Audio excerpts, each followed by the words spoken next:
everybody and welcome in biological world. Now we will discuss about ultraviolet visible spectroscopy. Basically ये base करती है ultraviolet और visible light की presence में ये process perform होता है, so that's why we call it ultraviolet visible spectroscopy. Basically इसका जो principle है वो बेस करता है कि कोई भी chemical compound कितनी amount में अल्ट्रावायलेट और विजिबल लाइट को एब्जॉर्ब करता है और एज अ रिज़ल्ट कितने स्पेक्ट्रा हमारे पास आते हैं. सो ये 4 कंपोनेंट पे कंसिस्ट करता है ये एपरेटस. बेसिकली फर्स्ट है lamp, monochromator, detector, sample and recorder. So सबसे पहले जो हम लैंप यूज़ करेंगे उसकी लाइट जो है हम 200 से 800 नैनोमीटर लेंगे, बिकॉज 200 से 400 नैनोमीटर जो है हमारे पास अल्ट्रावायलेट रेंज है, 400 टू 800 जो है वो विजिबल रेंज में आती है. तो ये जो लाइट है ये मोनोक्रोमेटर पे फॉल करेगी. बेसिकली मोनोक्रोमेटर जो है वो 3 पार्ट्स पर कंसिस्ट करती है. 2 स्लिट्स हैं और मिड में एक प्रिज्म है. फर्स्ट स्लिट का काम क्या है, लाइट को लेकर प्रिज्म पे फॉल करना, और जो प्रिज्म है वो लाइट को डिफरेंट बैंड्स की फॉर्म में सेकंड जो स्लिट है उस पर फॉल करता है. जब सेकंड स्लिट जो है वो सिर्फ एक लाइट इंटेंसिटी को अलाउ करता है.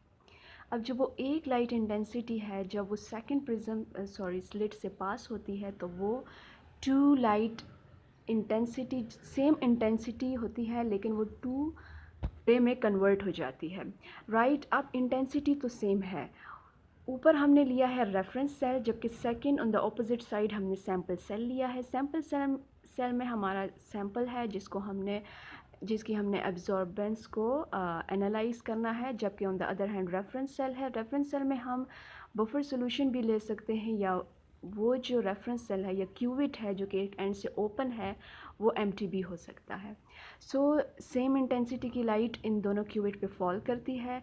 सैम्पल सेल जो है यहाँ पे एब्जॉर्प्शंस का प्रोसेस होता है, जबकि on the other hand reference cell पे कोई एब्जॉर्प्शंस का प्रोसेस नहीं होता. वहाँ की इंटेंसिटी सेम ही डिटेक्टर पे फॉल करती है. सैम्पल सेल में जो हमने लिया है वो प्रोटीन है, और प्रोटीन जो है हमें पता है अमाइनो एसिड से बनती है. अब जो अमाइनो एसिड है वो एरोमेटिक भी हो सकते हैं, जिस तरह कि ट्रिप्टोफान वगैरह. अब जो उनमें डबल बॉन्ड भी होता है और एरोमेटिक स्ट्रक्चर भी होता है, जिसकी वजह से यहाँ पर इलेक्ट्रिक ट्रांजिशन का प्रोसेस होता है, इंटेंसिटी चेंज होती है.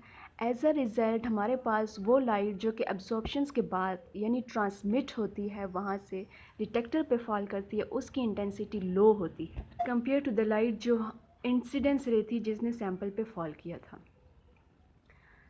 रे ऑफ ट्रांसमिटेंस जो है ऑन द बोथ साइड वो डिटेक्टर पे फॉल करेगी. डिटेक्टर जो है वो डिटेक्ट करेगा रे ऑफ ट्रांसमिटेंस को, और सिमिलरली जो रिकॉर्डर है वो रिकॉर्ड करेगा. अब हमारे पास बेयर लैम्बर्ट लॉ क्या है, एब्जॉर्प्शंस जो है वो उतनी ही ज़्यादा होगी जितनी ज़्यादा कंसंट्रेशन और पाथ लेंथ होगी. अब पाथ लेंथ क्या है, जितनी लेंथ क्यूबिट की होगी हमारे पास उतनी ही एब्जॉर्प्शन ज़्यादा होगी. ये जो क्यूबिट की लेंथ है इसे हम पाथ लेंथ कह रहे हैं, और जितनी कंसंट्रेशन होगी सैंपल की, जितना सैंपल ज़्यादा होगा उतनी एब्जॉर्प्शन ज़्यादा होगी, डायरेक्टली प्रोपोर्शनल है. फर्स्ट ग्राफ है हमारे पास, ये हमें एब्जॉर्प्शंस और कंसंट्रेशन के दरमियान जो रिलेशन है वो शो कर रहा है. एक्स एक्सिस पे हमारे पास कंसंट्रेशन है, जबकि वाई एक्सिस पे हमारे पास एब्जॉर्प्शंस है. जितनी ज़्यादा कंसंट्रेशन होगी उतनी ज़्यादा एब्जॉर्प्शंस होगी, तो एज अ रिज़ल्ट हमारे पास लाइन जो है, ग्राफ जो है वो स्ट्रेट है. ऑन द अदर हैंड ये जो है बेसिकली जब लाइट एब्जॉर्ब हो जाएगी, सैम्पल सेल एब्जॉर्ब करेगा लाइट को, तो हमारे पास इंटेंसिटी कम हो जाएगी. तो हमारे पास जो ग्राफ है वो हमारे पास एक्सपोनेंशियल डिक्रीज़ आएगा उसमें, और वो ग्राफ ये शो कर रहा है. So this is all about ultraviolet visible spectroscopy. Thanks for watching.